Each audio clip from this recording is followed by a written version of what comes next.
Which one could argue, oftentimes people don't know the theories that are actually driving them. They're like, no, I'm just doing my own thing. And when have you ever, no, I'm going to interrupt you. You're like, oh, Beethoven's a great prophet.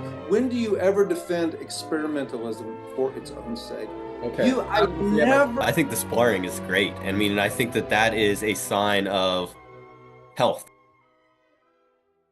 Welcome, everybody, to a new episode of the New Liar podcast. I'm your host, David Goslin, and I'm here with two new special guests. We have here Johnny Payne and Steve Knepper. Guys, welcome to the show. Happy to be here. Yeah, thanks for having us. So, yeah, I thought I would have you guys on. You guys are both doing some very interesting things, have your own outlets or literary stomping grounds, if you will. You guys are both reviewing all sorts of new works in the poetry and literary world. And I thought it'd be useful to have a conversation today because the media landscape is changing, the literary landscape is changing. There's a lot of stuff out there. I think there's a lot of good stuff. There's a lot of interesting stuff. But one of the things that's different today is there are so many outlets and things are, I don't want to say oversaturated, but everybody's got a Substack, everybody's got a thing, everybody's putting out their own self-published book. So how to navigate this new ecosystem, I think it's worth taking the time, before, I guess you could say we're kind of in the wild west of the information age. There's a lot of good stuff. There's also a lot of dross. That's not new, but how it's being distributed is different. So yeah, we used to be in something like the World Wide Web, and now it's increasingly the wild web. So we brought you two here, reviewers, and maybe you can tell us about yourselves, what you guys are up to, and then we'll just have a fun discussion, and we can maybe you guys can highlight some of the stuff that stands out, and we can go from there. Johnny, why don't you introduce yourself first? Okay, I'm Johnny Payne. I direct the MFA in creative writing at Mount St. Mary's University in Los Angeles. I teach and write in multiple genres, those being novel, short story, poetry, essay, translation, libretti, reviews. So depending on what's going on, I sort of rotate among them.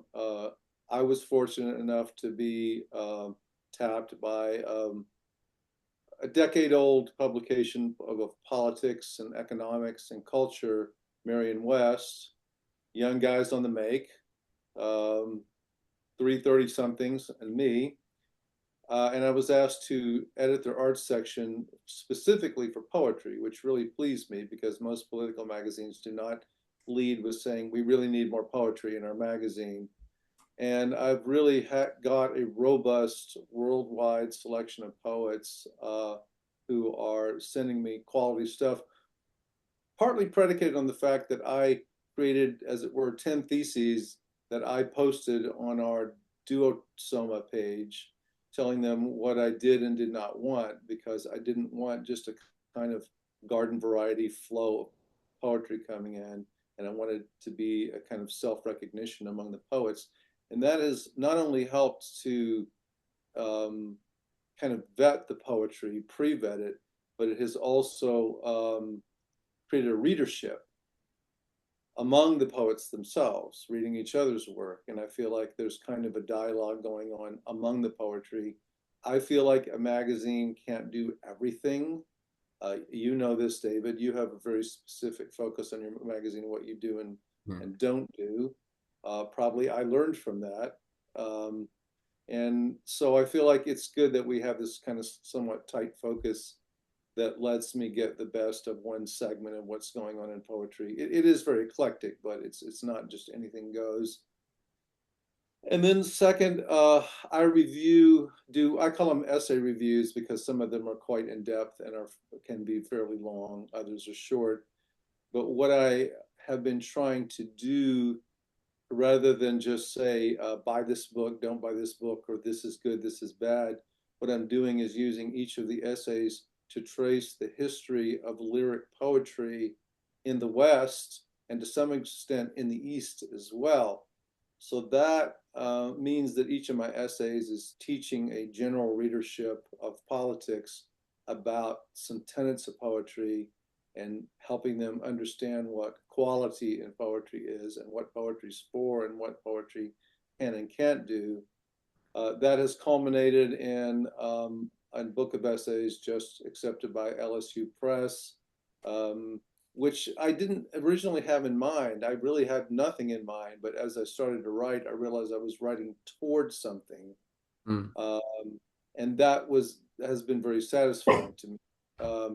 So I think that's sort of my niche in poetry is what's going on with contemporary lyric across the spectrum from very experimental to the most traditional. But that is the defining characteristic. And so that's what I probably the only thing I have much authority to speak about right now, though I'm well read and more ancient poetry, but it's not so much uppermost on my mind unless I'm correlating it something going on now to something that the romantics were doing or something that Sappho was doing or how does lyric to something you guys were talking about earlier before we began this session. What's the role of epic? One of the claims I make is that lyric is the genetic material of all forms of poetry, epic, dramatic, and lyric itself. And so I don't feel like it's so much in opposition as that it's ingrained in epic. And I'll be very interested to at some point, maybe Stephen, you have something to say about epic, which I'm interested in, but it's not something I'm really covering. So I think that's enough, just maybe a little sourdough for the conversation. Yeah, I mean we're gonna get into it. So yeah, that's fascinating, and you'll be able to give us more examples and stuff after. And Steve, what have you been up to? How are you navigating the literary world these days? You have an interesting new verse review on Substack, a publication, and yeah, I just recently discovered it. There's a lot of very fascinating things out there, and that just confirms my suspicion that there's a lot of interesting and innovative stuff going on in the poetry literary world, despite what people would have us believe, the black pillars as the young folks would call them these days. Yeah, I think that's right. So my name's Steve Knepper. I teach at Virginia Military Institute. I teach mostly literature and philosophy and literature classes. And I edit a journal called New Verse Review, a journal of lyric and narrative poetry. So New Verse Review is closing in on its 1 year anniversary, and we operate across two platforms. So we have a Substack that usually publishes one or two pieces a week, often reviews, sometimes essays, sometimes excerpts from works. And just generally, that's kind of the critical wing of New Verse Review. And then we also have a website where we publish two big issues a year, and often it looks like it's going to be two shorter issues, special issues each year as well. And that looks very much like a traditional online literary journal. It's on a website. You can go from link to link, sort of scroll through it that way, or you can download a PDF. So New Verse Review, if you read our About page, one of the things I say in there is that we're trying to reinvigorate the connections between poetry, music, and story. And I think that I see that in kind of a broad sense. Certainly, a major focus on what we do is metrical poetry, traditional poetry in meter and often in rhyme. But I'm certainly not opposed to free verse and appreciate a lot of great free verse poetry. But I tend to be interested in free verse poetry that has that strong kind of sonic oral element that's not afraid to sound like poetry. And I especially love coming to something that Johnny just said about lyric as kind of a foundation for epic. I think that often lyric has at least a narrative germ in it, but I think it's certainly true that any good narrative poetry has a lyric dimension. And so I love it whenever a poem kind of brings together that musical impulse, the lyric impulse, and the narrative impulse all together. And one thing I might say about your question about the literary landscape. So when I finally decided to commit to starting a journal, I've been thinking about it for a few years, but I finally committed to it in part because it seemed like a good time in my own life and my own writing plans, but also it was kind of a discouraging heading into last spring to see so many traditional journals with a long history, things like the Valparaiso Poetry Review or the Holland's Critic or the Gettysburg Review. These journals have been kind of folding at an alarming rate recently. Mm. And for a little while, it looked like Literary Matters, which certainly in my world is one of the best. It looked like it might fold for a bit as well. So I thought like the time seems right to start building, right? To try to build an alternative or a new poetic infrastructure. Now, thankfully, I think it's important that some of those traditional journals that have strong institutional background, it's hard to replicate that as kind of a private enterprise. So it's good to see places like Boris Dralyuk at Nimrod out of the University of Tulsa. I think it's doing really interesting things. Literary Matters got a new lease on life. But then I think all three of us are involved in this kind of emerging new landscape of either poetry that's attached to a broader interest journal, like Marion West, which I think is a very good thing because it's always good to get sort of non-poets reading poetry. I mean, I think it needs to be part of the goal for a healthy poetic landscape. But then also, I think, David, in your case, in my case, just trying to build new journals, new critical forums outside of the usual infrastructure where you're funded by a university or a grant. Um, and I think that kind of funding is hard to get, but with things like Substack, it's kind of easier to build your own independent uh, journal and community. There are limits to that, but there's some really good things about that. So I think that I feel much more hopeful than I did a year ago. I think it's actually a really interesting time where a lot of good stuff's happening. But there's also, I think, still a real need for more journals and especially for more presses to publish some of the great poets that are out there right now. Absolutely. Here, here. And I guess one of the questions then becomes we've spoken about this with different people on the podcast, and you guys will be able to chime in and give your own takes. But, I mean, have things really are they say nothing new under the sun? There have always been smaller literary outlets that are coming out with new innovative things. But at the same time, poetry used to be more of a mainstream thing. If we go back 100 years, right? We've had this conversation with different people. It was just part of daily life. So something, there was a falling out there somehow. And so, yeah, I guess it's not just a question of even having new outlets or whatnot, but what is the new vision that these outlets have?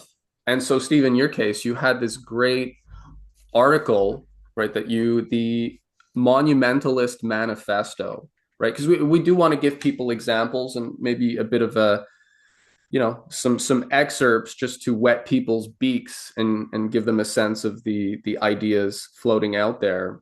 I'm just going to read this. I'll just quote this here. So this is from the New Verse Review, the Monumentalist Manifesto: Permanence, Gravity, Magnificence. And I'll just jump ahead here. We desire poetry that embodies the qualities of great monuments: permanence, gravity, magnificence. We desire poems which partake of every sense of the word monumental. The term derives from the Latin verb monere, which can mean to remind, to advise, or to warn. Great poetry reminds us of important truths and feelings we would do well to meditate upon.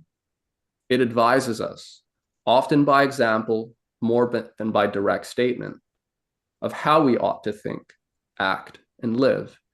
It warns us of suffering, both that which we can avoid and that which we cannot. Any poem worth reading possesses insight. If the insight is already known to the reader, the poem reminds. If the insight is unknown, the poem advises. We mean advise both in the sense of inform and in the sense of suggest to action. For how we act follows from what we believe to be true. Should a poem advise us negatively of what we ought not to do, it also serves to warn. it goes on, and it monumental. It's monumental in scope, which is what I find exciting. We're just talking about epics. And so, yeah, I guess the question is, as the proverb goes, where there is no vision, the people perish. And so there is a question of what is the vision for poetry in the 21st century? Is it going to look anything like the 20th century? Are we headed in a completely new direction? I think that's important to look at. So that's a piece that Elijah Perseus Blumoff wrote for New Verse Review.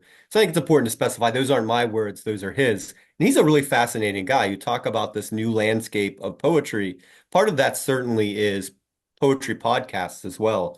And his show, Versecraft, is a truly exceptional podcast and worth checking out. He's a very bright guy. He might be someone you want to have on at some point.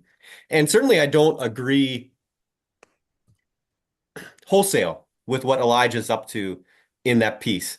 But some of the things that really appeal to me in it, I think, is this idea that for all that poetry would like to present itself, I think, as being very experimental and wide open these days, actually, kind of the range is often, not always, but is often pretty narrow in terms of what it aims for, in terms of philosophical depth, in terms of moving beyond kind of a narrow, kind of confessional type of personal experience, even though I think that's an important source too, and we'll talk about that some more.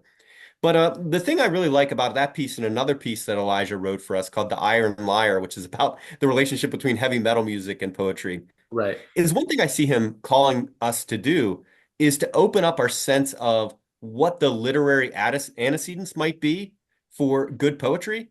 So certainly that is what have been traditional major sources of poetry, lyric, epic drama. I think those three. But then also, you might think about things like genre fiction, which in a way take up often that epic scope, that sense of the sublime. So things like horror, sci-fi, fantasy, these are all things that have major readerships. So they're a way to appeal to a broader audience, but they also often are, when done seriously, they raise very serious ideas. They're often kind of genres of ideas. So poetry too shouldn't be afraid to take those antecedents and work in those veins. Now, one thing I would say is I think that Elijah, in good manifesto fashion, kind of makes it sound like none of this is happening, so we need to have it happen now. There have been really interesting things in verse novels. There's been really interesting poetic forays into science fiction, fantasy, and horror throughout the 80s, 90s, into the 2000s. But I think he's right that there's still often, especially among kind of more university circles, often there's a wariness of these territories. And so one of the things I'd like to do in New Verse Review is open up those territories. If people want to write, an ambitious sci-fi poem that's well written, yeah, bring it on. Or if you want to write a really ambitious historical dramatic monologue, yeah, bring it on, right? Let's recover some of the breadth that poetry once had. Yeah, no, that's very interesting. I would just note I was doing some extra work on a movie last summer, and you meet a lot of these interesting, cool. They're all in film, right? They're students, and but the one young man, he made some very interesting observations in respect to the changes in the aesthetic world, and he was saying two things that stand out. Number one, in the past there was really an emphasis on realism when in film, and like it's supposed to sound just like the guy that you bump into on the street and what you would say, and you have your coffee or whatever. I'm obviously being simplistic here, but and now there's a shift more. What especially the younger generations look for is how you handle aesthetics, right? The way that your aesthetic treatment of a subject is perceived as more indicative of your idea and your sense of craft than whether it's just very convincing or compelling. And so, for example, Dune, epic novel, right? You're just talking about the epic. One of the big movies was the Dune Part Two, right? It's total fantasy. I mean, there's nothing really that's what you'd run into if you're walking down the street. But there's, again, This is where a lot of lofty ideas, doesn't mean they're good, or some of them could be a bit, sci-fi introduces all sorts of interesting and subjects. But so that was one thing, aesthetics, and that people are going to movies to learn something. They want to be educated. So there is this whole thing, people like to watch documentaries. People are looking for new outlets to educate themselves, right? So I guess that's partly a result of the fact that people don't feel they're getting the kind of meaningful education one would hope for in traditional institutions of learning, right? So Okay, those, I'm gonna break in here. yeah, I knew I was going to disagree with you guys before too long, and I've been just overjoyed that this is finally happening, so we can have some debate. Okay, as somebody who spent my life in the university and has right, directed 3 MFA programs of right, each different from the last, and have taught hundreds upon hundreds of students and directed God knows how many theses. right, Okay, you're operating on you guys are the ones who are antiquated because you are having an old-fashioned view of what the university might have been 30 years ago. okay, I mean, not even 10 years ago, 30 years ago. I teach novel writing because I'm a novelist primarily, right, and I every semester teach in the same workshop fantasy, sci-fi, romance, detective, horror. These are being taught widely in the university. They're big money makers, and MFA programs aren't stupid. They're going to go where the money is because they need enrollment. So we have found a way, unlike when I was in my MFA, and what you said was true, uh, there's no stigma whatsoever to that. What is insisted is that students are going to not forget about aesthetics. They're not going to write to genre specifically. They're going to refresh the genre. They're going to renew the genre. They're going to create a Frankensteinian marriage between high art and horror, which, by the way, has already been done. Horror, art house horror is big moneymaker now and is winning prizes, including Academy Award nominations and Golden Globe nominations. It's not it's a prestige genre. Horror is prestige. Used to have just guys like Kubrick would do The Shining, or right. once in a while, Rosemary's Baby with Roman Polanski. Now everybody, all the filmmakers want to get into the game of horror, and they're doing it. Film school people with high aesthetics are making high aesthetic, not high concept, high aesthetic movies. So this has already happened, and it's nothing new. So just to slightly turn, and then I'll finish here. So if I receive poems every day at Marion West, if I receive a poem about a vampire, that is not a point in its favor, and it's not a point against it. It's just another topic, like my relationship with my dad. Okay, neither of those is going to rock my socks just because it's about that thing. So when I see the vampire poem, I immediately say, is it a vampire sonnet? Is it a vampire villanelle? Is it a freer verse type poem? If so, what's it doing metrically? Does this poet have an ear? And to return to my earlier point, are they writing toward genre, or are they writing toward poetry? If it's writing toward poetry, this is not negotiable. We don't defile poetry in the name of genres, any genre, whether it's a medieval genre. No, we ask that the topic or the genre bend toward poetry, which is written with the ear. It's not written with a big high concept by a group of film school dropouts sitting in a room deciding what we're going to write about. So I just do have to correct you guys on that point. I mean, I don't mind. I mean, if we want to criticize the university, give me hours and I can go on a rant about my university.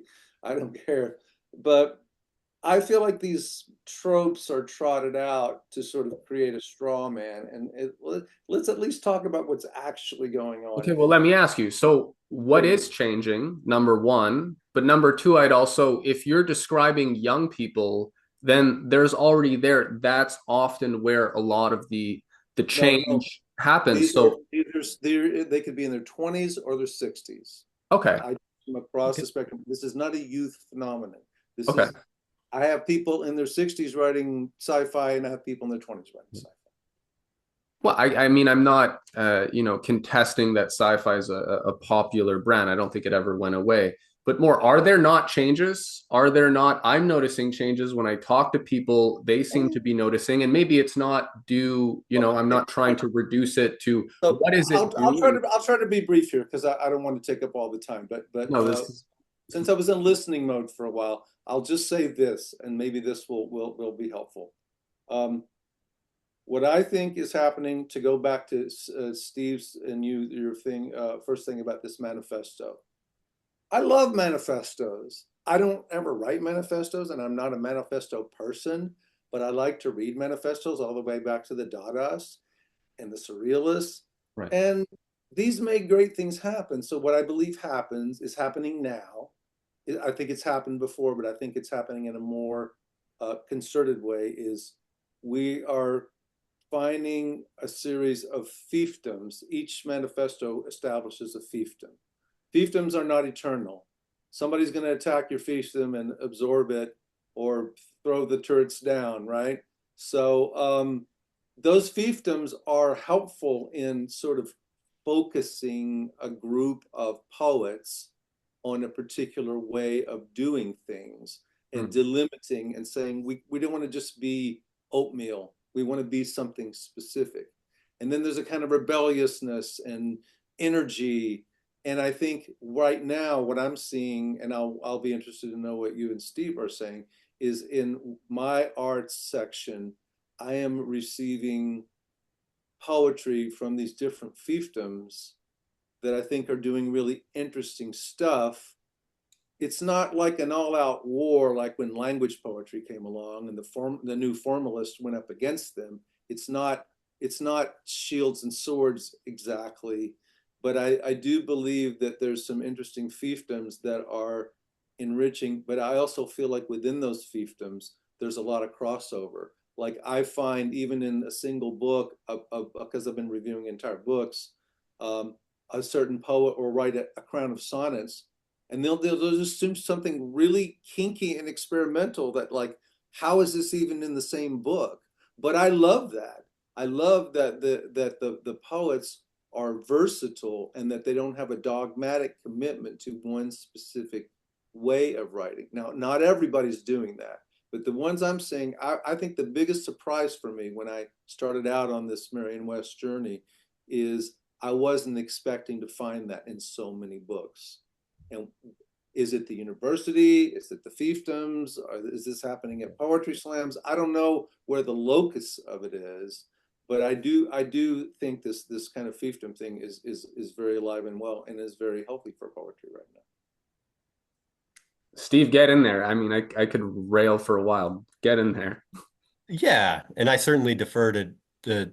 I think Johnny made some really good corrective points, and some of those are just the dangers of any manifesto. I mean, the only thing I think I would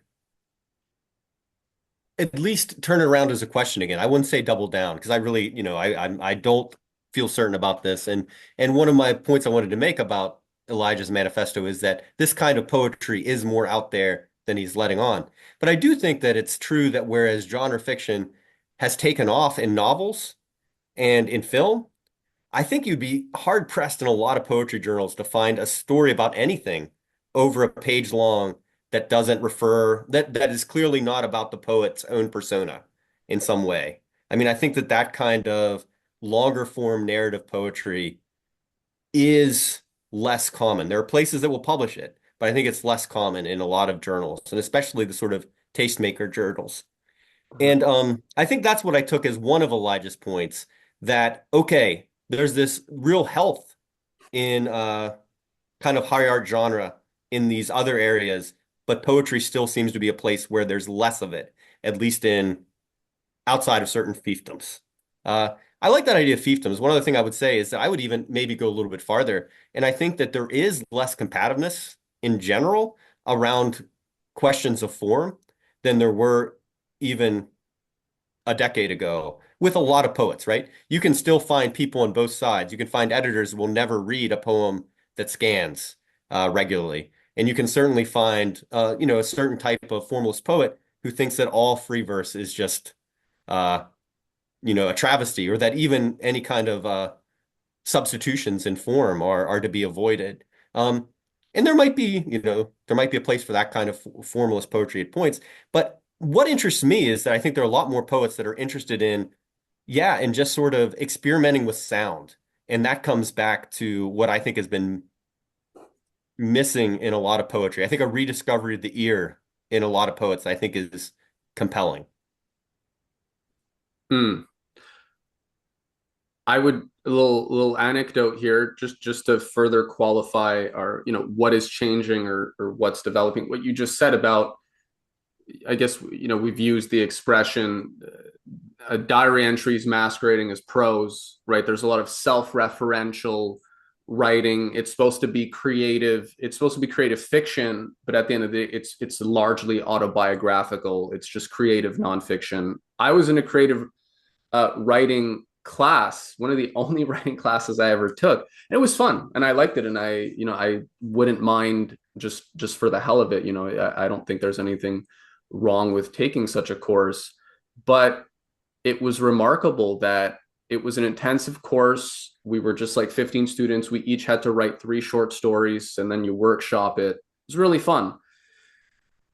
Almost all the stories were essentially autobiographical, and they were just in sort of creative ways. And I thought to myself, it seems like no one really had this. Maybe going to piss some people, they didn't really have any ideas, right? The story was not exploring some kind of large broader concept or philosophical paradox so much is just finding innovative ways to talk about themselves and their personal story.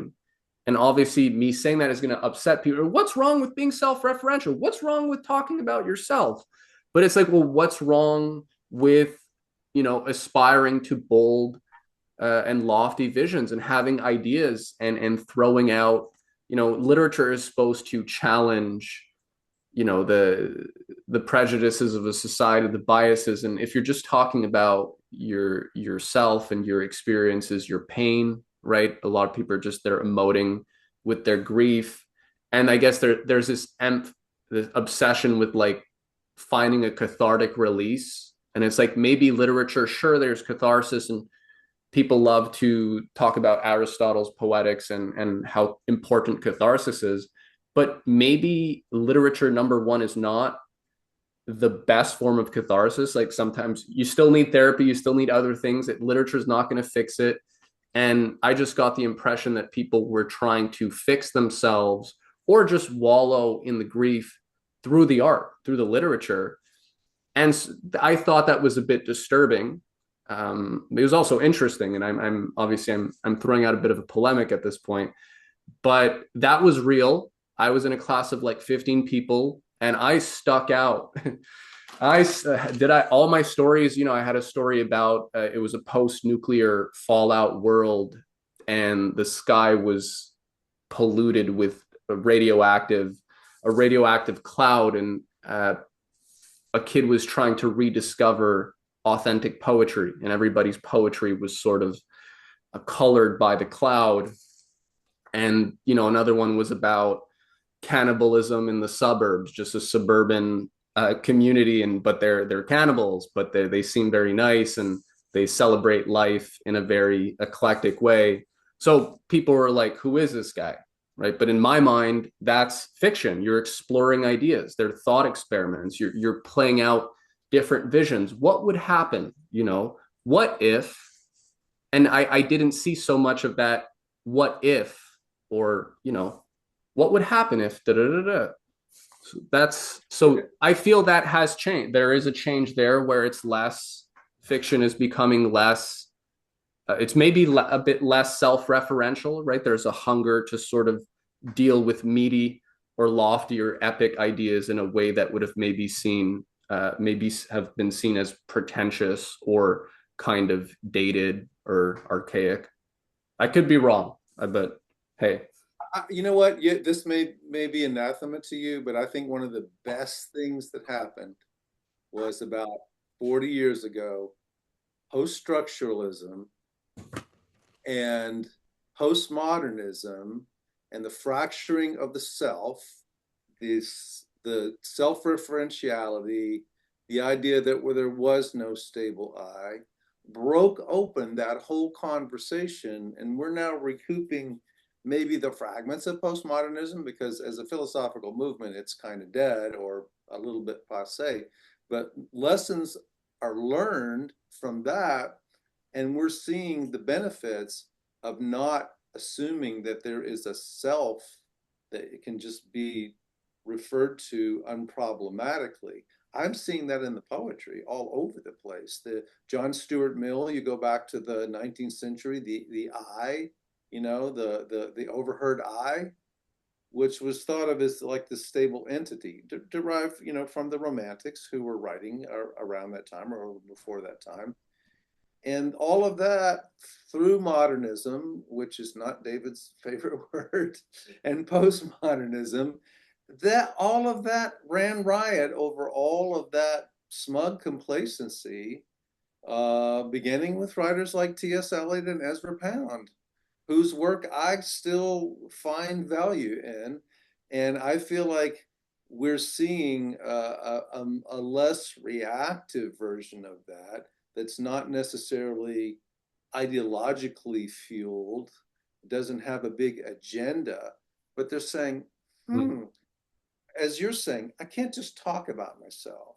If I want to talk about eco poetry, it's very narcissistic of me. I'm suffering within the world's degradation. Mm-hmm. I don't know what to do. And so I find in the like for example, one of my favorite poets, Melissa Kwasny, hers is all about, her most recent book is all about the degradation of the ecology, and she puts herself there's like flashes of a romantic self, like a Shelley, but she doesn't maintain that. That's just one of her masks. It's one of her ruses, and she kind of cycles through the skeptic, the mystic, the cynic, and so there are these like personae that she uses to talk very feelingly. It's a very emotion driven poetry ultimately, but she's very smart, and she doesn't allow herself to lapse into some solipsistic sense of self. Okay, that was alliteration. And I think that has coming through that period as if through a sieve has been very healthy for the very problems you're talking about. And look, if you're going to talk about a class you're in, there's always going to be a bunch of amateurs. If you're talking about rookies, they don't know anything. But if you're looking at the highest level of poetry by which we should judge each age by its highest practitioners, they're very smart about this stuff. I mean, very well, David, I just gave you recently my polemical essay on Instagram poetry, which is brutal. It's brutal. And that needs to be called out. But I'm not going to say that they're the problem necessarily. Of course. The problem is within the mainstream, within high art itself.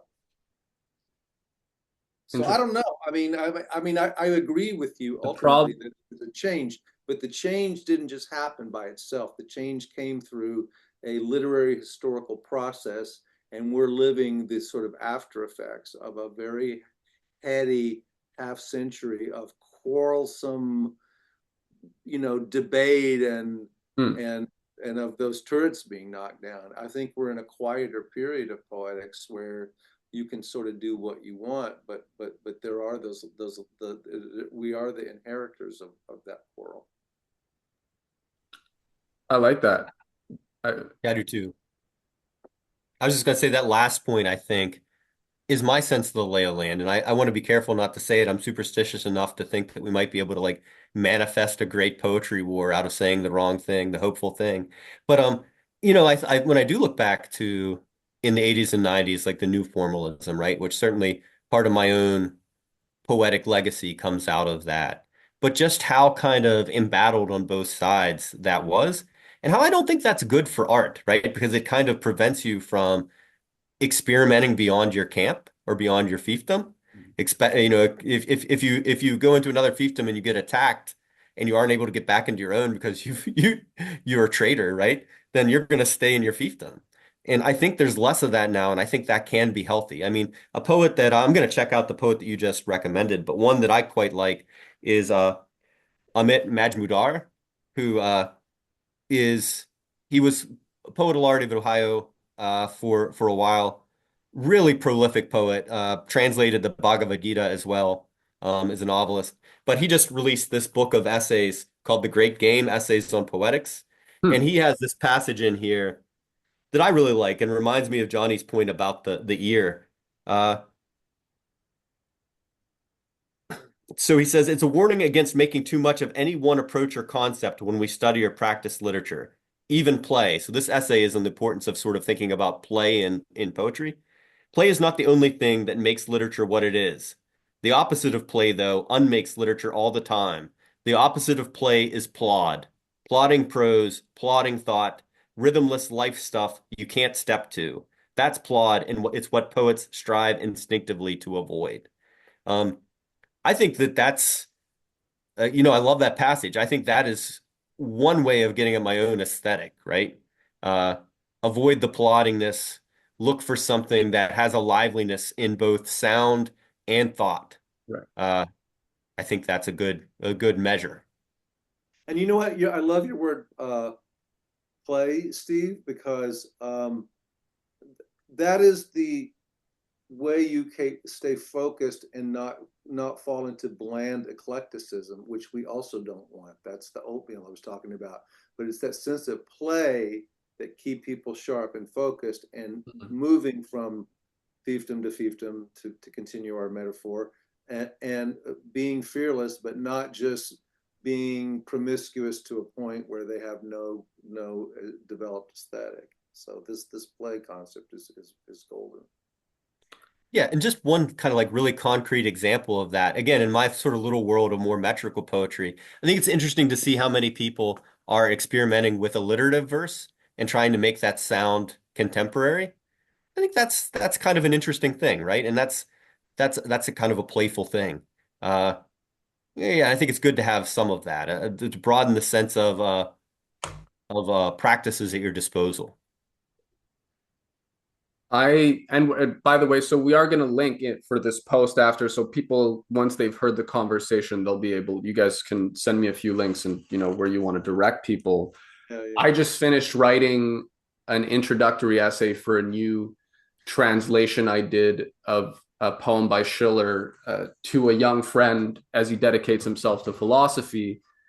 And I just bring this up because one of Schiller's big concepts, and Schiller is one of these guys that I think the literary world, the creative world is ready to rediscover. One of his main maxims was that man is only truly man when he plays, and he developed this concept in a series of letters on the aesthetic education of man. And this was a response to the Kantian sort of very logical framework that we're supposed to just apply to all areas of knowledge. And if we can't apply this kind of objective rationalist system, then that area is outside the scope of rational discernment, and it becomes more subjective. And Schiller just made the point that actually, well, no, if you look at great art is there's an undeniable subjective quality to the greatest art in terms of the experience that people will have, but there's objective criteria. Just because something is subjective, it doesn't mean there aren't objective criteria by which you can investigate it, like an idea, right? Ideas are not material things. You can't cut them up into pieces. You can't square them. It doesn't mean you can't judge an idea. Can you judge an idea as being beautiful or ugly? I would say yes. Schiller would say yes. And I think a lot of this is where the highest level of, you could say, even moral or metaphysical judgment is in large part aesthetic. What does it mean to have a beautiful idea? what does it mean to perform a beautiful act? If it's just pure, if these things are purely just subjective, that I would argue that really impoverishes humanity and what our idea of humanity is. As Schiller says, so how do you get there? How do you play? How does man play in a way that actually is the thing that allows him to achieve uh, great heights? And so, you know, he resolves this paradox between the objective and the subjective dimensions of man. Man has reason, man has rational faculties, but he also has sense. He has the sensual drive and he has a rational drive. Are these things opposed? Schiller argues no, because they don't have the same object. Rationalism or reason looks to find some coherence and lawfulness that is intelligible, and sense seeks for, you know, comfort, security, something pleasing. So these things are not irreconcilable in the way that this whole romantic and enlightenment schools would have us believe. You know, and I'm rereading Isaiah Berlin's The Roots of Romanticism, which is fun just to just catch up and hear somebody riffing about these different these historical debates.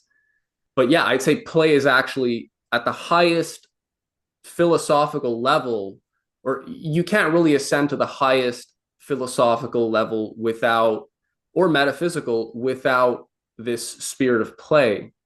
Now, I think the role of poetry is not to just, you know, when we're talking about monumentalism, is not to kind of define ironclad maxims so much as it is to invite and inspire that enthusiasm for people to strive towards these things, right? And Schiller or Poe would argue that that's, for example, tragedy. You know, tragedy is it's meant to be visceral. It's meant to grip people, but it's also presenting very lofty ideas. And one of the ways that it's gripping people and at the same time improving them is it's getting them to play out the tragedy on the stage instead of having to live it, instead of having to embody it. So art has this visceral and vicarious quality that allows people, can even, if you get to Shakespeare, to develop an almost prophetic faculty, right? Where it's like, I've seen this movie play out, right? I'm in a bad movie, you know, maybe I need to change the script or something. So art does, I think that's where playfulness comes in. You can play in the most serious ways possible. And in fact, you can't even deal with the most serious and difficult ideas if you lose your sense of play. That's really what Shirley would argue. And I mean, I took the play concept a bit further, but it's there. You know, these are 18th century ideas that heavily influenced both the Romantics and later periods.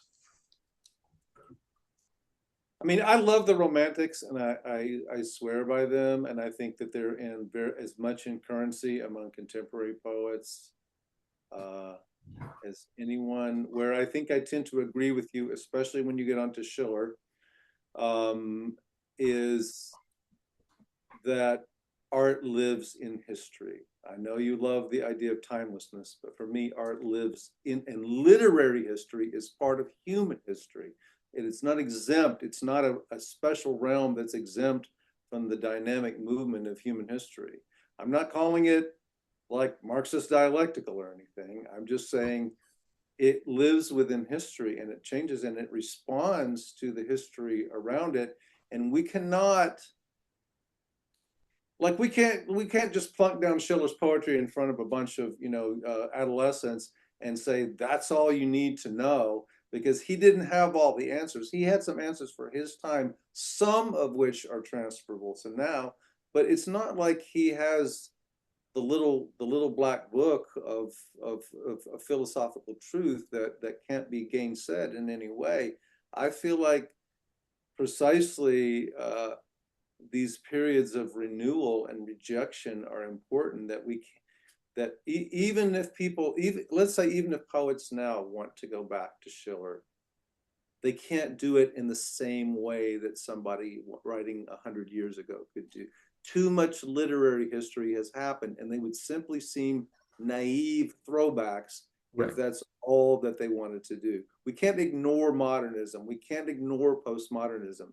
Those were profound occurrences, and not only in the and let's not limit ourselves to the Western world. We're in China. We're talking about, and I'm going to give you an example now. Okay. But I'll get to anyway. Okay, for me, one of the best books of the year that just came out, Yuki Tanaka, Chronicle of Drifting, born in Japan, did his MFA at the Michener Writers Center in Texas, did his PhD at the University of Washington. He's back teaching in Tokyo, and I think it might be his debut book. He's a young guy. And Copper Canyon Press, which I love, did this. So one of the things I discuss in my essay on him is that through reading this and reading material allied to this, I discovered what I didn't know. Japan had its own modernism and its own surrealism. Some of it was influenced by Europe and some of it was, and so what they were doing, which is something he does, is he synthesizes ancient classical poetry, stuff that you would totally get off on, David. I mean, the stuff I love too. I love classical Chinese poetry and classical Japanese poetry. Right. So, but they take the spirit of that and the simplicity of image and the depth model of the image, and they graft it onto surrealism and just get, I mean, you may or may not love this. So, all right. And the last thing I remind you, I mean, lyric in the 9th century, in the Tang Dynasty, if you read those poems, that's lyric. I mean, it goes way, way back in the Eastern world. So it's like lyric is a global phenomenon, and modernism is a global and was a global phenomenon, right? We always are talking about the West, and mostly because people don't like to read in translation or other languages. So I'm going to read you this relatively short poem of 1, 2, 3, 4, 5, 6, 7, 8 couplets in a single line. Now, the title sounds like one of these war poems from the Tang Dynasty. It's deliberate, or its Japanese equivalent. Seasonal pleasure in the time of war. I mean, they all sound like that, right? Right. So That's here's fun. the poem. And then the surrealism comes in with the Tang Dynasty stuff. Tighten your cold hands around our thighs. Eyes of raisins, charcoal nose. Calm winter of broad shoulders. A gift of shale is already breaking. Sugared peels to scrub the dead skin. Though we were injured, we would say no. Were we here or there, we would say no. A caterpillar stiffens on the pane. Winter will remove our loaves. Street light helps us read. A boy with a satchel. Sailing to an island, goes thrown off in a bouquet. The ship will come back and take us away. There's plenty of water left, our fruit well preserved. The floor is spotted like a hard freckled back, bearing animal after animal. A door clicks shut and we're invisible. I love that, first of all, because I had to read it 5 times to even start to make sense of it. But the tone and the use of image is that easy to grasp, simple way that Chinese poetry is on the first read is really easy to read. But Chinese poetry too, you want to read it like 5 times because you know there's like more depth to it and more levels to it. And the more you read it, the more you get it. And surrealism is the same way. So there's something that to me comes out of literary history.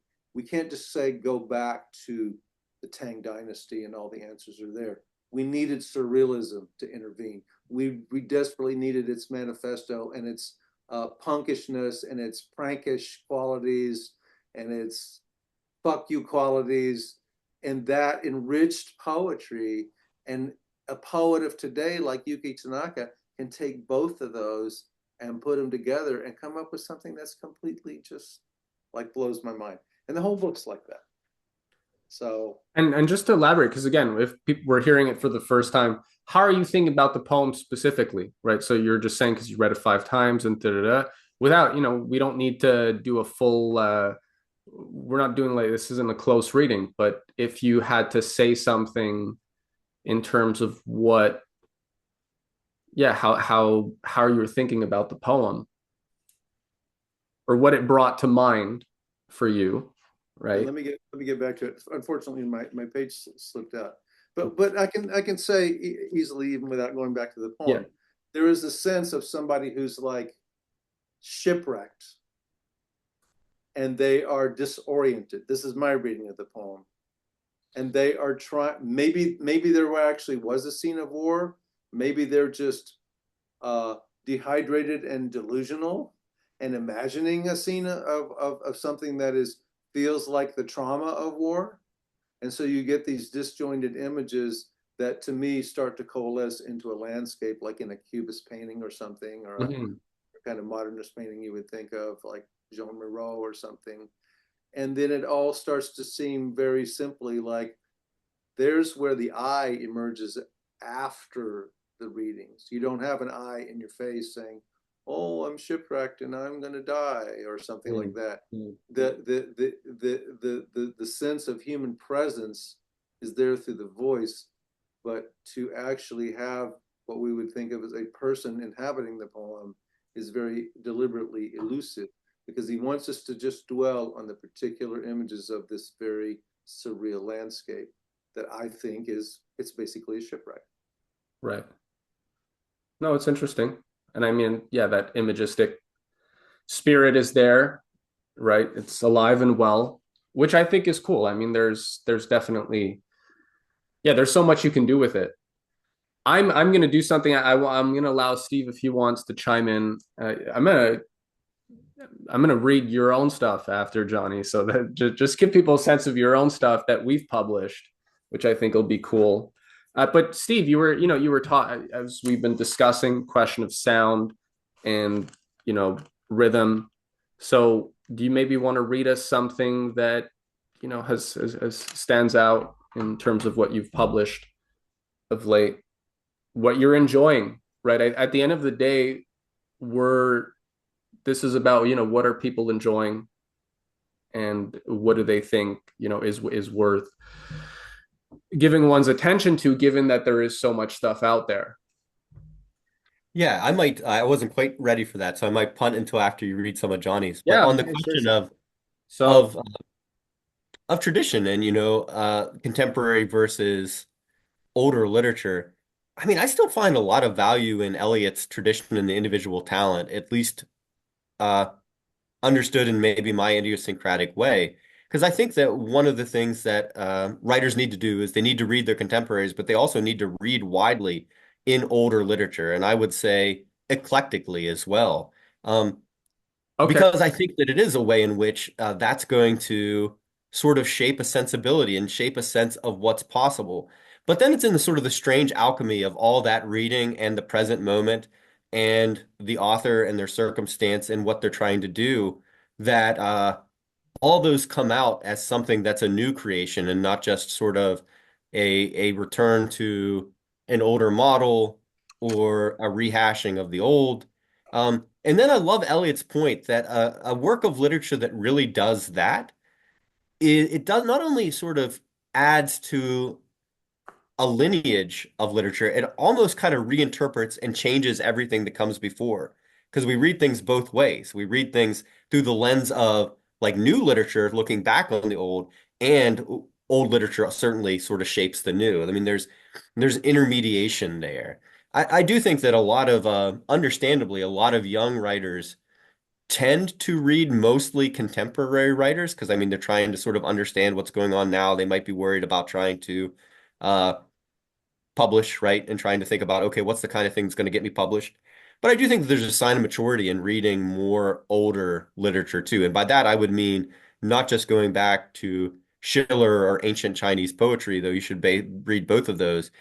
Even, a generation or two generations or three generations ago, reading literature from the mid 20th century or the late 20th century think a lot of young poets would really benefit from that.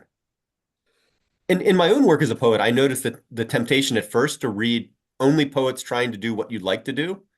But I think more and more as I get older, my tastes become more eclectic, and I learned that there's so much more to learn from uh, even a poet on the surface that might be very up to very different things than what I'm up to. No, absolutely. And I mean, on that note, there's two things I'd say. That's always, it's funny because me and John, we get along so well and we have such a great rapport. And then yet we're always like, it seems like we're always coming for each other I think when that's there's like great. some That's discussion, half the fun. which That's half the Yeah. exactly, but fun. that's what's fun. And so, yeah, I'm going to one up you. I feel like, the old Egyptian priest Timaeus here telling Plato, you kids are, you guys are just little children, you didn't live through the actual, exploding of the comet or whatnot. So I'm going to read you guys. This is appearing in our coming issue of New Lyre. I mean, we're on our seventh issue. This one we published a lot of translation of the Eastern Masters. So you got like a third of a magazine is haiku, mostly translations by Michael Birch, which are wonderful. So here's some ancient Egyptian poetry. Throw back a couple you Tang folks, you kids and your lyrics. Try this. This is Birch, loose translation, Harper's song, Tomb of Jehutiembem. Sorry. The sky is open for you. The earth open for you. For you, the good path leads into the necropolis. You enter and exit like Ray. You stride unhindered like the lords of eternity. Short and sweet comment. The Stela of Nabank from Abydos contains a harper's song with the deceased depicted sitting at an offering table with the harpist squatting before him. Okay, sorry, this is the note to the second one I'll read. But I just observe with that one, right? The simplicity, again, we have this kind of, I mean, these songs there's a ritualistic quality, right? There's a spell-like quality. Naturally, there was a musical quality. It's a harper's song. And there's a certain magic, right? Even to just a few simple lines, if they're actually composed and conceived as poetry, there's a transformative effect. And even that, they ring like prayers, right? So this is like hearing an ancient Egyptian prayer, which is a song, right? There was not really much difference. So here's Harper's song, Tomb of Nabank, right? So it says the Stela of Nabank from Abydos contains a harper's song with the deceased depicted sitting at an offering table with the harpist squatting before him. To Janya, the singer says, now you are seated securely in eternity, in your eternal monument. Your tomb is filled with food offerings and complete with every fitting thing. Your soul is with you and will never desert you. Royal treasurer and seal bearer, Nabank. The sweet north wind is now your breath. So says the honorable singer to Janya, whom he loved and who he keeps his name alive by singing to his soul every day. One more, just to drive it home. Harper's song, Tomb of Neferhotep. It's in three little sections. I've heard songs inscribed in ancient tombs, extolling earth life while belittling the beyond. But why condemn the kingdom of eternity, the just and the fair, which holds no terrors? 2. Death abhors violence. No man there arms himself against his brother. No one rebels in that peaceful kingdom. All our ancestors rest there since man's earliest days. The multitudes assemble there, everyone, for none may tarry over long in the land of Egypt. There is no one who will not cross over.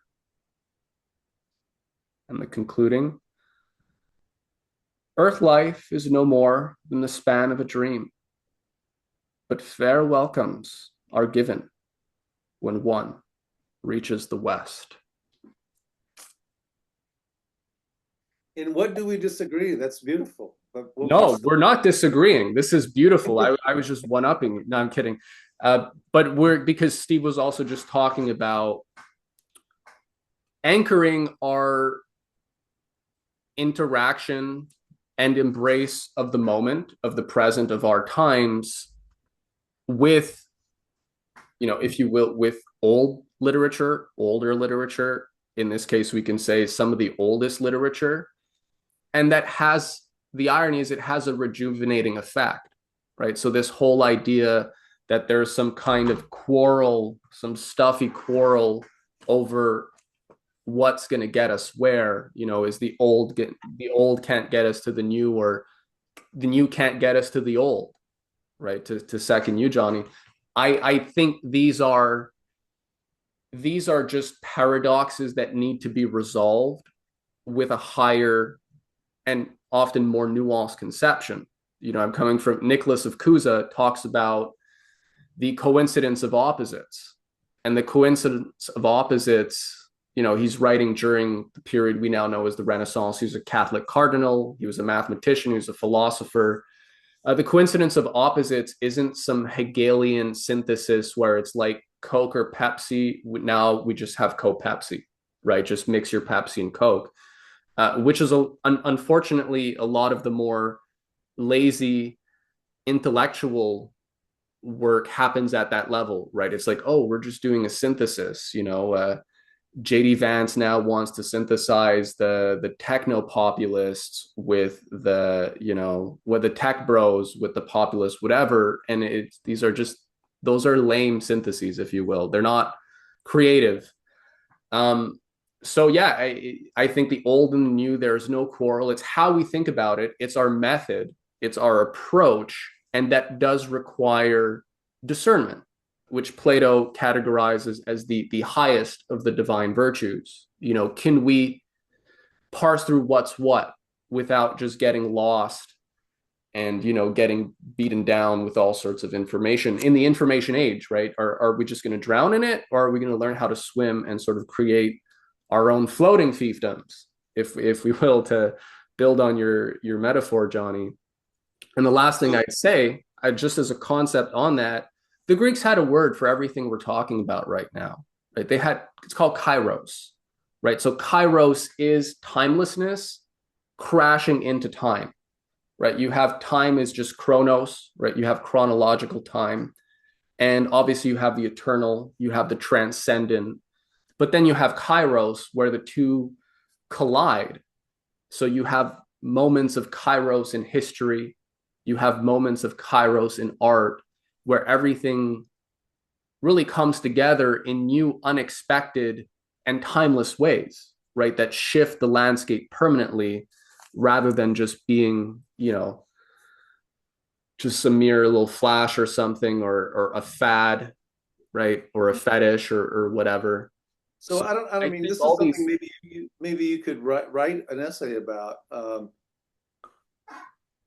My feeling is we must live as poets between Kairos and Chronos. We don't leave Chronos to go to Kairos, and then we, in the realm of timelessness, we write our poems.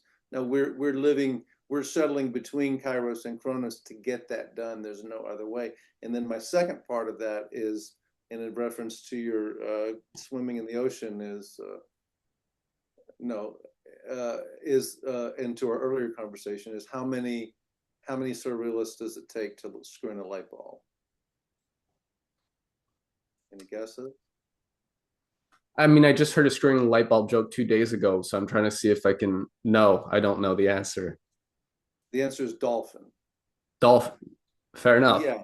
And that is my way of saying that whether we're surrealists, for example, or Greek poets or ancient Egyptian poets, the surrealists didn't really even agree with each other in their daily practice, because ultimately we have to work out all these things in our own individual daily practice at the writing table, where ideological or cultural theories abandon us, even aesthetic theories may abandon us in our hour of need, and we're just left to work it out. We don't even know what we're doing. We may have method from practice, but we can't summon those principles in like some kind of by some force of will.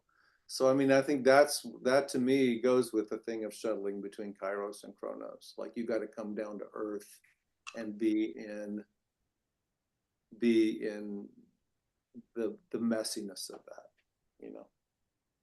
Absolutely. I agree. Which is always again what happens. We're we always come full circle. Steve, any thoughts? Because again, I could keep railing about this stuff for a while. I just love to hear what Steve has to say about this. He's Yeah, he's So please yeah, interrupt our spats where you're the you gotta yeah.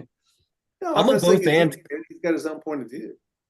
I'm a both and kind of guy. I mean, I like this idea that in a good poem, at least, I think you can't have either just Chronos or Kairos because, and I don't think that, David, that's too different than what you're saying because Kairos is always kind of breaking into a particular moment in a way. But also a different sort of nature of paradox. Coming back to Eliot's essay, I love this line in individual tradition and individual talent where he says.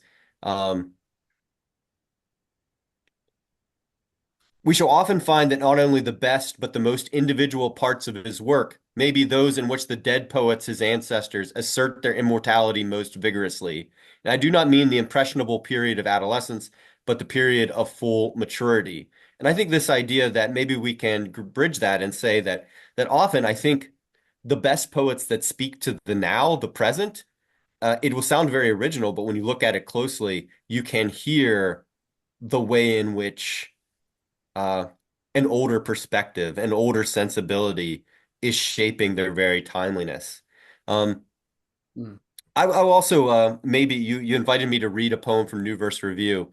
I think that I thought of this poem because the author, Katie Hartsock, who's a great contemporary poet, she actually did an episode on Eliot's Tradition of Individual Talent on Matthew Buckley Smith's Slee Ricketts podcast. That's definitely worth checking out. But this is a villanelle that she published in the first issue of New Verse Review.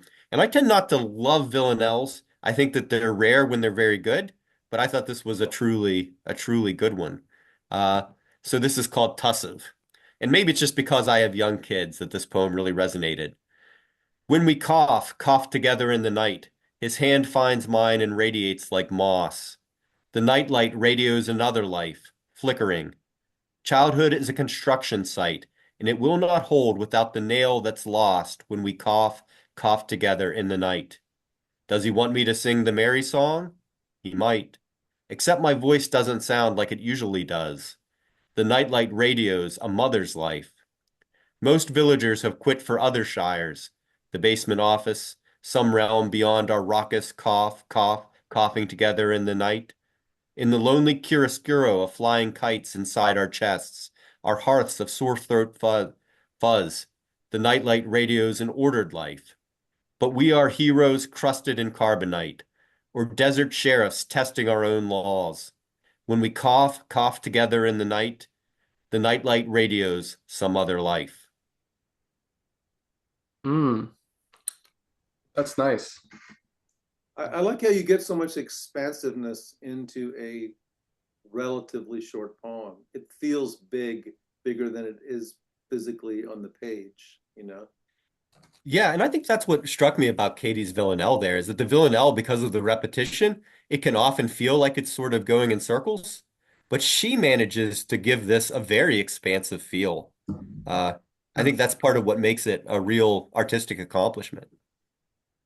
And I think here Go ahead. It's a good example of where music informs poetics, or you could say poetics informs music, but in the genuine performance of a great piece of classical music or in a great classical musical score, there's no such thing as repetition per se, right? Yeah. You have a refrain, or sure, you have certain patterns, but there's always a development, right? Classical music is ultimately, its essence is development. It's the thorough, in they had Mozart, when he was going to the salons of what was his name, one of the barons, the idea was Motivführung, which is motivic thorough composition. Idea being that there's a thread that's woven throughout the whole melody that's always being developed, right? You have all sorts of variations, right? Bach is, it's variation after variation on a theme.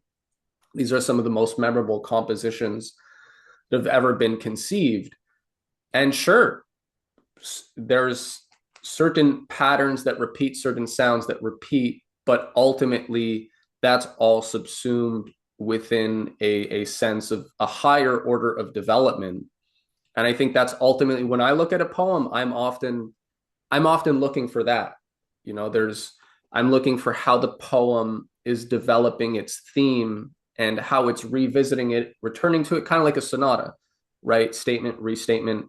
And I feel that when we think like that, creativity just expands, and it becomes it doesn't lose any of its power as it sort of expands into larger territory, because you have that compositional base. You know how to develop a theme, you know how to play with it, and you can therefore go in all sorts of places and still not lose yourself, right? Because again, if somebody doesn't have something equivalent to that kind of musical rigor or training or craft, they're obviously right. Once they start going down different themes, it becomes free association.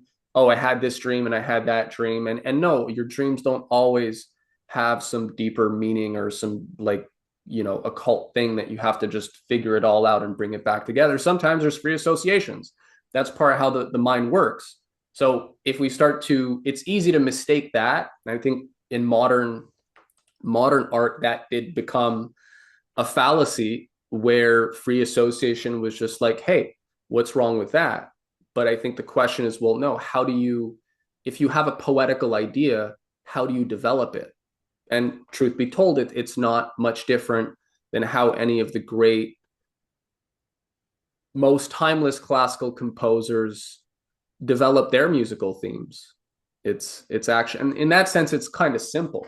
I think the beauty of all of that is that it almost makes everything simpler, so that we can now get to the actual creativity and production, because we're not quarreling over, well, how do you develop a theme?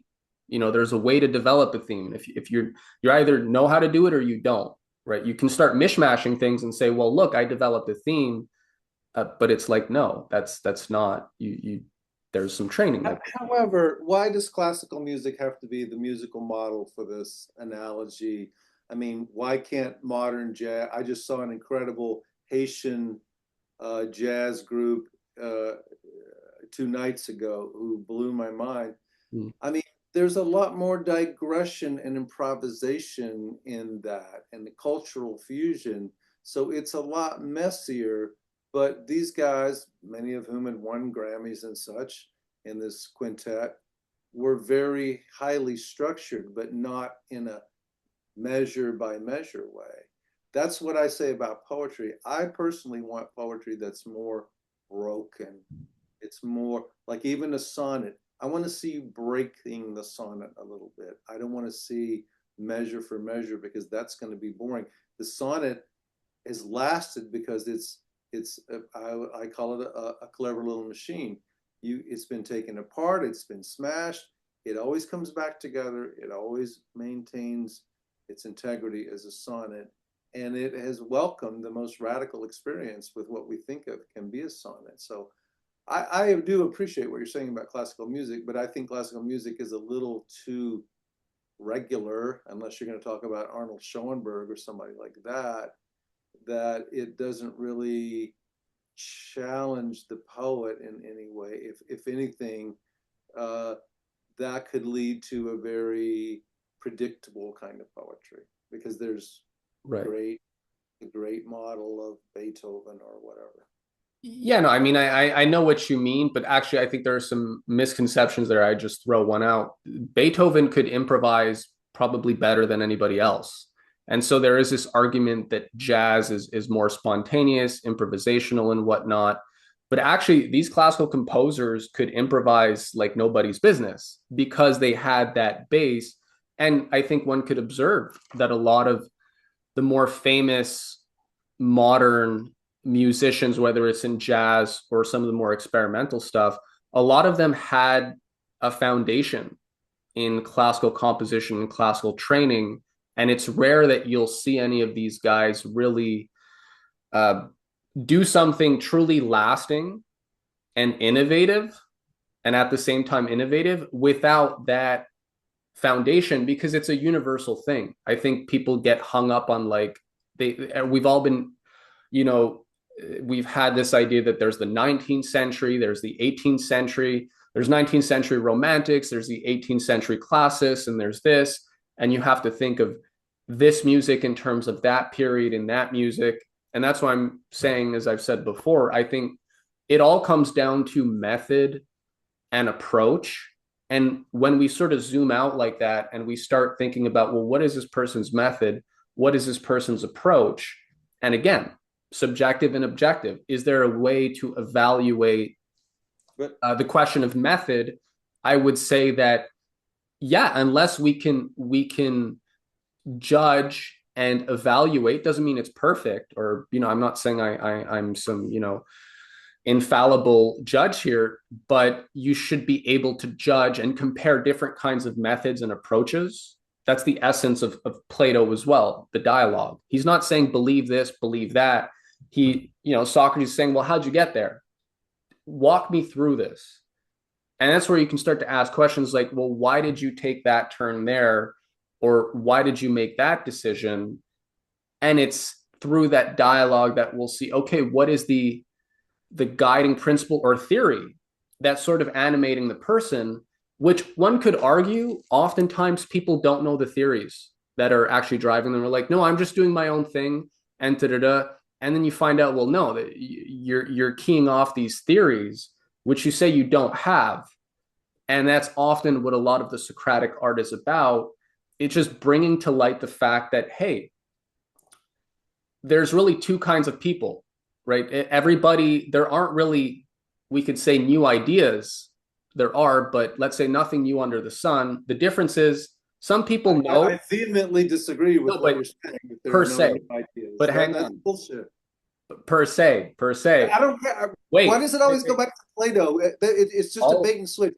Always Schiller and Plato, Schiller and Plato. And when have you ever? No, I'm going to interrupt you. Okay. I never hear you talk. You're like, oh, Beethoven's a great composer. When do you ever defend experimentalism for its own sake? It's always like something bad. I've never heard you describe, much less describe the value of experimentation or point to poetry that you want to publish that is deeply experimental in nature. You're a classicist. I'm honestly not against. I just want to. No, but you're not for it. You're not for it. You don't advocate for it. You don't publish it in your magazine if it doesn't fit the paradigm. Wait. All I wanted to say, you have great taste within the conservative realm, but you will not go outside of that, because it is like an article of faith for you that if it doesn't go into the Schiller Plato syndrome, it's a bad thing. No. And that is the truth, David. All I would say is that what I wanted to say is that some people know where their ideas come from and others don't. And oftentimes, like, very few of us have original ideas, right? Most of you're saying, yeah, I'm talking about Plato. You're evading my challenge. No, I'm just qualifying. When do you defend experimentalism in poetry? When? Well, I think we do. I'm going to give me a second here. All I'm saying, though, is that I was talking about method. You talk to people all the time. They have their ideas. And then the question is, well, where did this idea come from? right? If Playtime. you're willing to admit that neither you, whether it's you, I, Steve, most of the ideas that we have are not our own. They come from somewhere. We're rooted in some kind of tradition and history, and we can't extract ourselves from our times and our history. And so the goal here, if we're going to proceed, is let's at least proceed with a mindfulness and awareness of what our ideas and our theories are. Stop bullshitting that like I came up with this, right? And we're all humble.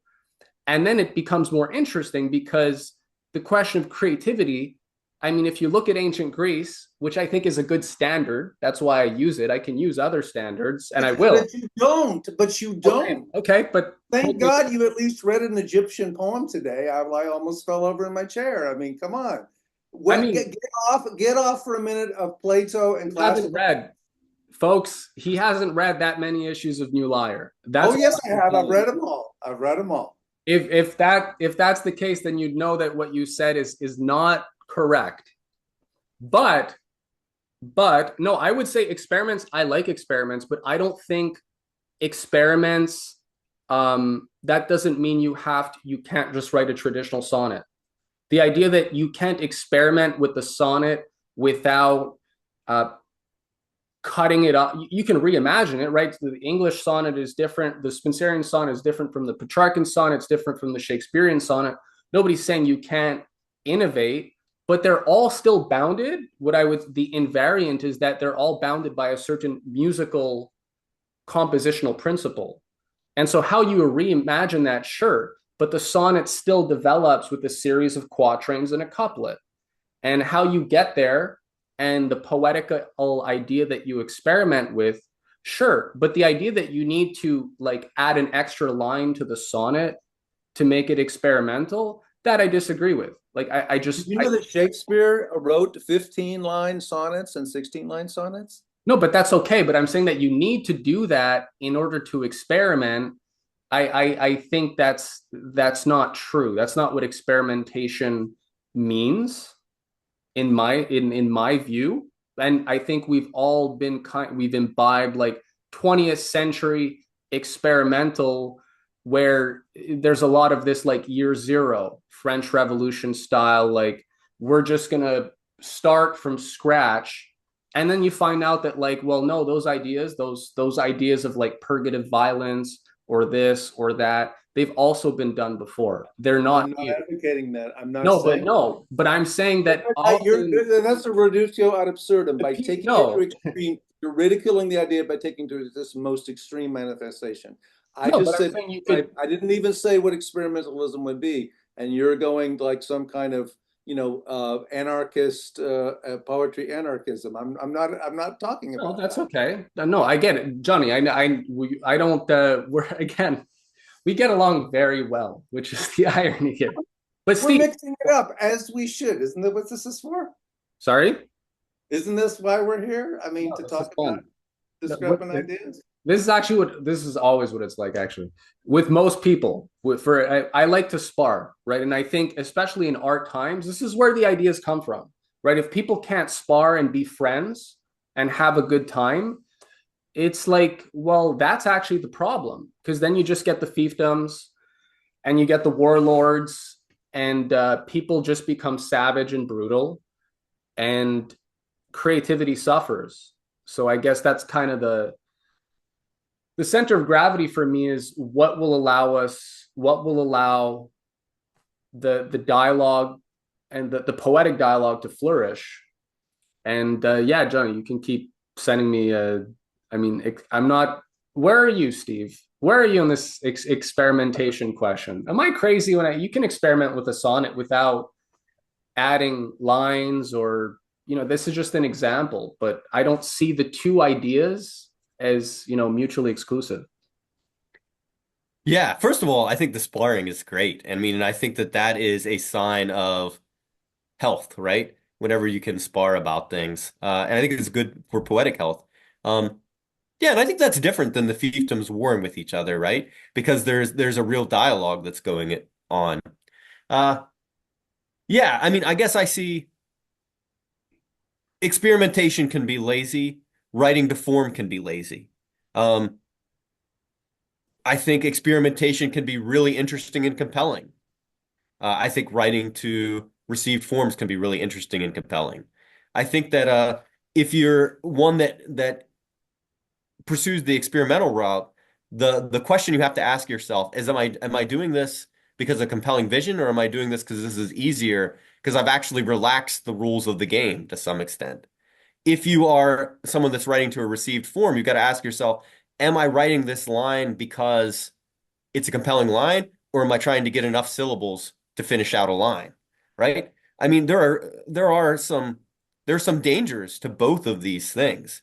And the well-made work, I mean, it comes back to the ear to some extent. I mean, the ear can tell when experimentation is working, and it can tell when a received form is working. Now, I'll put in an extra word of defense for the received forms, because I think, again, we've talked about the new formalism a couple times. When I go back and read poets from that generation, I think sometimes they felt the need to disguise their meter or disguise their rhyme in order to sort of help make it more palatable Right. to a poetry community that was often uh, suspicious of that. And I don't know. I mean, there are few things that are as sonically rich and as good to the ear as surprising, well-executed rhymes.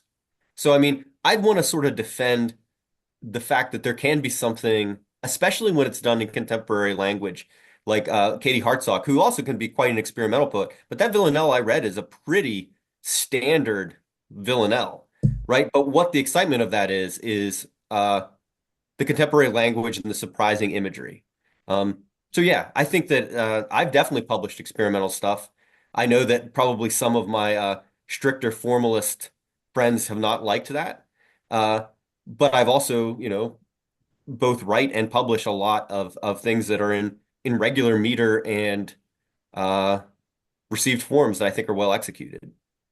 Right. And no, I agree. And I mean, well, you know what? I'm going to read. I believe we published this at least on the previous Chain Muse website. This is a fun poem by Caitlin Johnstone. She's a fun, feminist, geopolitical analyst. She's written some beautiful poems, and they're always free verse and the least. And yet this is a to-do list. This is by Caitlin Johnstone. Laundry, vacuum, roar at the sky, get cat food, get Pentagon defunded, win imaginary argument with God, lose actual argument with God, write some blog or something, call parents, find way to ruin Mike Pompeo's day, do dishes, burn motherfucker to the ground, discover new ways I've been fooling myself, discover new ways I've been limiting myself, discover new ways I haven't been loving myself, vomit up primordial delusion-based conditioning, become big pimpin' billionaire poet, get rid of this annoying film over my perception, which inhibits my ability to fully see things as the thunderously beautiful miracles I know they are in each and every moment, and be constantly floored by pleasure and gratitude. Clean bathroom, kill patriarchy, create healthy world for my kids, sweep, cry, let in pleasure, create culture, sing loudly, listen deeply, love bravely, be impaled by presence, be electrified by ordinariness, be immolated by aliveness, do something about fly screen, mop. Fantastic poem, beautifully written. And what's interesting to me are the punchy, short imperative sentences. And as I'm listening, my ears listening, I'm hearing a lot of iambic pentameter studded with surprising trochees, which is exactly what you do in a traditional sonnet, as Paul Fussell teaches us in his book Poetic Meter and Poetic Form, metrical variation, because standard iambic pentameter gets boring after a while. And she's not writing a metrical poem, but she's writing with her ear. I mean, you can scan lots of that, And that's what part of what makes it so exciting. She's working the sentence against the meter. Yeah, and Yeah. this is very, sorry, go ahead, Steve. I was gonna say, I think that it's interesting that we've disagreed about some things in the abstract, but we've had a fair amount of agreement about the poems that have been read and that we like them. I think that's something. Uh, I think too. I mean, Pound in his Imagist manifesto, and I actually like Imagist poetry quite a bit. But he has a sneer at the metronome, and I think there is that there's something true in that as someone that writes metrical verse and publishes metrical verse. That I think that a good metrical verse is not the metronome; it's the music that you play over top of it, and sometimes that's because of variation in substitution. But often too, it's about relative stress and the sonic events that you or the sonic effects that you run over top of the meter. It's about things like alliteration and enjambment and things like that. So yeah, I mean, I think that especially beginning metrical poets or metrical poetry that's not as successful, you can hear that metronome really strong. But good metrical poetry, you hear the music. Yeah, and I mean, there's so many things we could say here. Well, also, I've said this before, but the idea of the poem as a score, right? If it's we're not just confining the poem to the textual world, right? And there's an idea that this is something that we want to communicate, and there's something that we want to convey to fellow human beings. That right there is going to inform a lot. When you read it out loud. I mean, I remember Dana Joy was telling me when he taught a poetry class, or this was in an interview, but he's mentioned this before. When he taught a poetry class, he got everybody to memorize and recite poems. And that was a large part of the poetry education, was getting people accustomed to performing and embodying the poem, right? And so I think in the last century, what was one of the I guess weak points was that poetry was much more textual, and so it might go in many different seemingly avant-garde directions. But then the question is, okay, that's fine, but let's hear the poetry performed.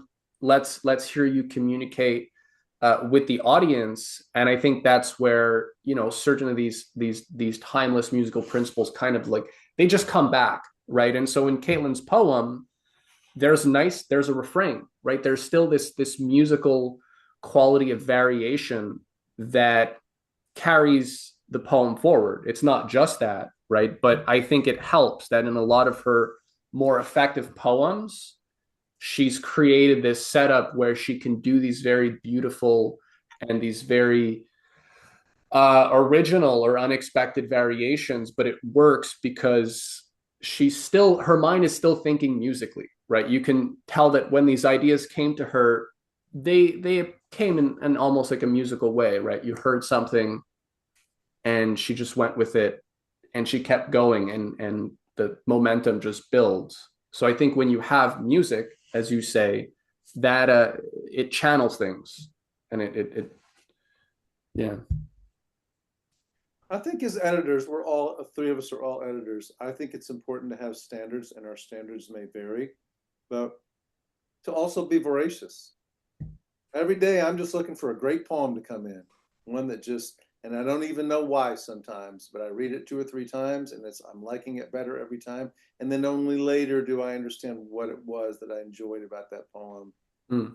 I don't have a preconceived idea of what's coming. I do have some do's and don'ts, but generally, I want it to be. I don't want to have a range of poetry. I don't want to be just endorsing an idea about poetry so much as the poetry. The proof's in the pudding. Like the poems themselves speak their own value, and they don't have to go together for me. It's just, I'm always looking for somebody to surprise me with whatever. And I say this to I'm teaching poetics right now. I always say free verse is not free. There's no such thing. All language is metrical. We could transcribe R3 conversation, not we'd be insane to do so, and scan it all. but it would scan. We could mark it graphically because you can't speak any human speech, even the most awkward speech, and it's not going to have a meter. And I think that's just something that's really, I think that the biggest enemy of poetry right now is the very concept of free verse. I think that should be abolished. I'm all for, as I've well established, for experimentation, but you're never free. You always have the inherent constraints of poetry. And I also am a big partisan of lyric being the genetic material of all. That's about as far as my premises go. But I mean, I think this is something that students, because in my course I do teach all strict forms. I mean, as at least as the idea, it's sonnet, it's villanelle, it's elegy, and it's sestina, and they're really hard to write. But I have students who are grumbling at the beginning, and by halfway through the course, they're saying, you know what, Johnny, I feel so liberated by this. I feel like I have a whole idea that I just had this grudge or this idea about something that I didn't even really understand. And now that we're actually doing the thing, it's refreshing and it's freeing me up. And I always say to them, even when you go back to what I will call freer verse, you're gonna take the lessons of this. There's going to be a little piece of all these forms and everything that you do from now on. Like you can't unhear the forms that you're hearing now. I feel like that's where I would like to see, as a kind of a national agreement, if one could agree, is that we're going to hear poets. We're going to write poems first with our ear, second with our eye, and only third with our mind. And not get in front of it with some big idea that we're going to bumblingly execute in ham-handed semi-prose, and that's really hard to push some people off of. Well, Johnny, it looks like you have a new essay idea that you're working on now. I can see it right now. Unleash experimentation, abolish free verse. Something like that. Something that should be my next polemical essay. Should be. It's just going to be called "There Is No Free Verse" or "Verse is Not Free" or something to that effect. I could definitely go on that one. That would be my third polemical essay for you. Bukowski, Instagram poetry, no free verse. I look forward to reading it. I mean, now people are getting a peek into the writer's room. I mean, this is how it happens, right? So, no, that's great. I mean, I don't want to keep you guys here all day. We've covered a lot, and it's like, we could all still rail about this for hours. But yeah, maybe we can start to close it up. Steve, any maybe okay, let's bring it. Yeah, we'll sort of wrap things up. Steve, any closing thoughts, and then where people can look you up or your publications, and we're going to link to everything in the description below, so people will have, and you guys can send me some links, right, of things you might want me to feature, so people will be able to check all that out. And yeah, so Steve. Yeah, so thanks for having me on. It was really nice getting to know you both. And yeah, I think the thing that I would just say is that something I'm really happy about at New Verse Review is at the end of the month, we're going to publish an excerpt from this Canadian poet Daniel Cowper's verse novel. I think it's a really cool novel. I think it's a great excerpt. And it's coming out the week that his book is released. So yeah, I think that the verse novel is one of those forms that really intrigues me. So yeah, keep an eye out for that. That sounds cool. Johnny? I'll just do a plug for Marion West. As mentioned, I'm the arts editor. Certainly, I invite you to read my essays on poetry, both the archive and current and future ones, because I do cover a very broad spectrum of who I think are some of the most exciting poets. I just write to the independent presses and some commercial presses, and I look at their catalogs and I look at who I think is interesting. And that's how I'm learning. Like, I don't have necessarily a real specific agenda. Just as the books come in, some of them light me up and some of them light me up a little less. but I think I've read like 100 books of poetry in the past year. And the Okay. other thing is, I do welcome submissions to Merriam-West, but two things. One is read the criteria, because if you submit poetry that are not even close to the criteria, which are just the things I've been talking about in this conversation, and even things like if you write me a poem where there's never any line enjambment, it's a no-go because you got to be working the line against the sentence, and it's just stuff like that. But certainly I welcome all the forms that we've been talking about, as well as anything that's radically departs from that. It's really just comes down to the individual poem. Be nice to read, as I'm sure all of you as editors would say, read some of the poetry in the magazine before you just blindly submit your poems. And that's partly is because then you're part of the community of readers. And I don't really look that kindly on people who are just blitzkrieging their poems by rifling through websites and just Right. blindly sending them out like letters for your car wash or something like that, ads for your car wash. I really believe that it's a little bit of an ethical commitment to buy in by reading some of the poetry there. I'll say I began with David's magazine. I read some of it. I liked it. He started taking some of my poems, which made me read more of it. And over several years, sometimes I'm reading it more frequently, sometimes less frequently. I comment, others comment on mine. And it's been a really beautiful experience, both with the Chain Muse and the New Lyre, and now the Substack of just coming to know all these voices. It's been very valuable. So I think we should do a collective plug for people to read all of our magazines and join the party. Well, here. And yeah, I mean, I think the idea is to create an authentic and thriving literary ecosystem, right? Where you do have all these independent creators and platforms. And as I've observed with whether it's like the independent or alt news media, right? It's not like the big five broadcasters or anything. One of the issues, though, is that things are very siloed. Everybody's got their own fiefdom, pretty much. And, the fiefdoms sometimes disagree on certain minor matters, but for that reason, they're not coming together. And yeah, I think coming together is important. This isn't, we want a lot of poetry, like great literary magazines, right? Because we want a literary culture. We want a culture where people sort of are hungry for ideas and they're open to all sorts of different things. So I think it's best if you have a whole thriving ecosystem and it's not just this, just one mecca or monolith and everybody has to go there. So yeah, this is exciting. I'm glad that the idea dawned on me, like, let's get these reviewers in a room. They're looking at all sorts of stuff. And yeah, it was really great to hear you guys. So we're going to be doing a lot more of these fireside chats and have all sorts of folks. So Johnny, Steve, thank you for joining us. Thank you everybody for listening. And we'll be back again next week.